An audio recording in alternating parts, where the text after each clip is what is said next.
role of creativity, which is what you're quite famous for. Your creative sequencing and how you put things together while still kind of respecting, like you said, the method, but making it your own. And that's it. So I think that for me, because I come from a background, as I say, of dance and gymnastics, and then all sorts of other ways of expressing myself through movement. And I think that that's, for me, that has been the way that I'm creative. Some people paint, some people play music. For me, it's always been movement. And I find it difficult to limit myself because movement is movement.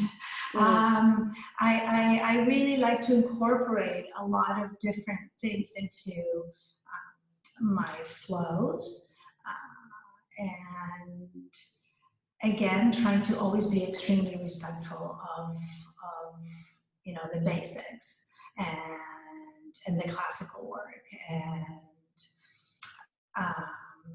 but for me, it's really, really important to use the creativity because otherwise I get bored. I think my clients get bored. So I need to constantly be creating and come up with new and different things. And it was really interesting on the last workshops that I ran that people said, they were probably much more.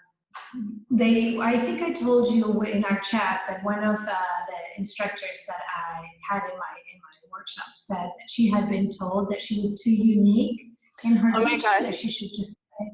Yes, you did say that to me. Just do what we taught you. Just do what we taught you.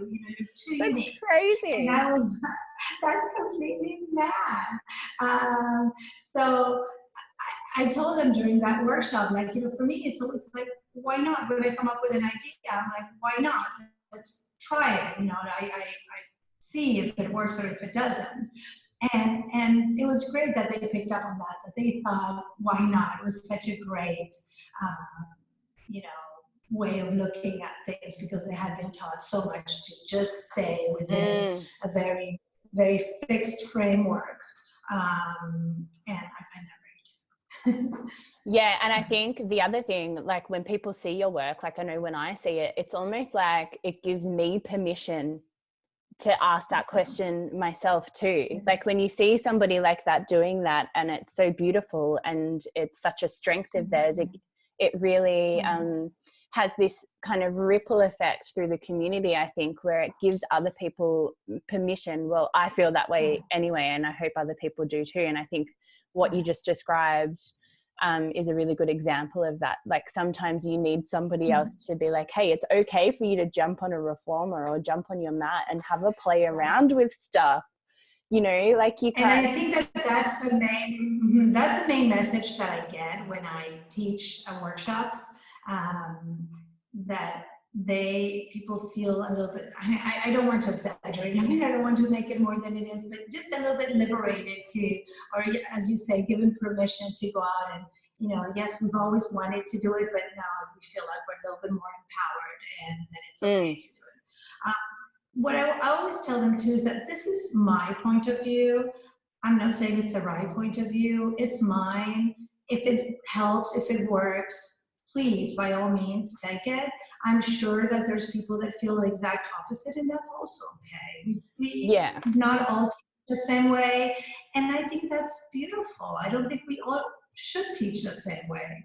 I think it's, it's so empowering to have different kinds of teachers that bring different kinds of things to the community. So absolutely. And I'd love to see that type of opinion spread more and more and more.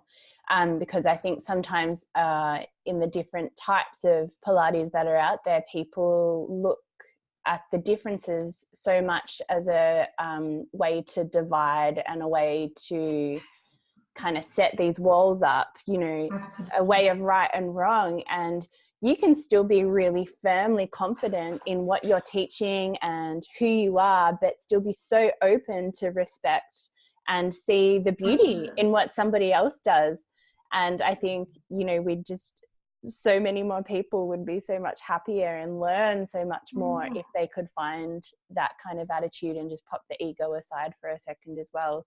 I think so, and I think there's space for everything, and I think that, you know, there's yeah, space and room for different ways of teaching our love of Pilates. I think we all want to bring this amazing method to people, and I fully agree with you that, you know, why this divisiveness? I don't subscribe to it. Me neither.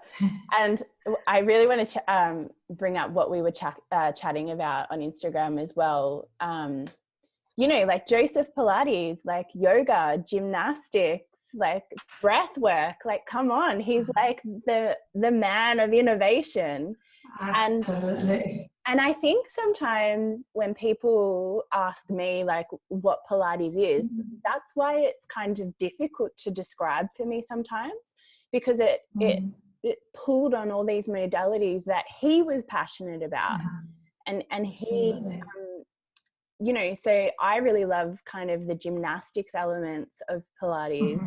I love that. And then 3 times I've, you know, got into the more yogi aspects of Pilates and brought more of that into my teaching. And it's almost like for me now where I am in my teaching, it's like there's the exercises, but then there's like, who was Joseph Pilates as a person to kind of just go rogue and meld all this stuff together? How can I embody that? How can I kind of live with that approach to movement myself? That's what really excites me. Well, I think that the interesting thing in our conversation that we had was that, I mean, here's this amazing creator, amazing inventor, completely ahead of his time. I cannot imagine that someone like that would want all progress to stop, you know, the minute he's not around. I can't imagine. Like nothing will ever be invented after, nothing will be, you know, it won't progress, it won't evolve. And so I would think that he would like to see that. I would think that he would like to see that progress. And